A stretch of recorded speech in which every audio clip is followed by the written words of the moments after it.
Muragwe kiama keria gia DCP asentuna yende agandere ko moira hekiara gyo ko mochia homoragwe nse Daktari William Samoei Ruto kubatikana chibura buruchege siasa ekyo kigenderete kwenekebwa himeyense ya Kenya kokwa nabo batani he kiama kyawe Patriotic Front kurwa ase nkaya yeme ya Munyoro Gachagua nigamochiri barai aona waigo ebirengo byoborendi imeyense ya Kenya asokorobire ibago eriko turubani musangakano horinda mwananchi wege siasa litukore Jumapili imeye county area ya Homa Bay.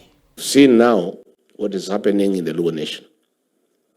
You know, William Ruto, he had been overrated. Even me, I had overrated him. Actually, the guy is quite useless in matters politics. He knows nothing. He has no idea who the Luo Nation is. These are hardened political maneuverers. You cannot force them to a situation. You can only persuade the Luo Nation. Granted, kwa kukula vitabu, wamekula vitabu sawa sawa. These Luo guys are sharp. Na hii maneno ya samaki pia nimesikia inachanua ubongo. Is a community that has made serious change in this country. Is a community you don't push around. You just persuade them. Waongeleshe, uotoke uende. So William Ruto has just realized ya kwamba hii watu ya Luo Nation sio watu ya kuuzwa wholesale. You know, he bought ODM from Junet Mohammed, Gladys Wanga, and Oburu Odinga.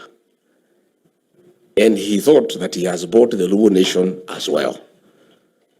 Sasa when he heard akina Sifuna na Babu wanaenda huko, akapatiwa intelligence ya kwamba they are waiting for them in thousands. He couldn't stomach it. Na mimi nimewaambia kila mtu wako kwa United Opposition, tuende kazi. Tuende kazi.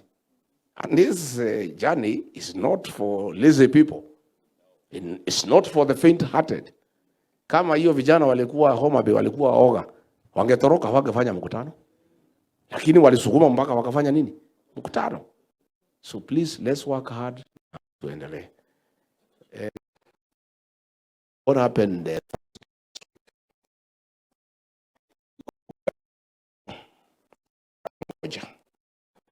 Na hiyo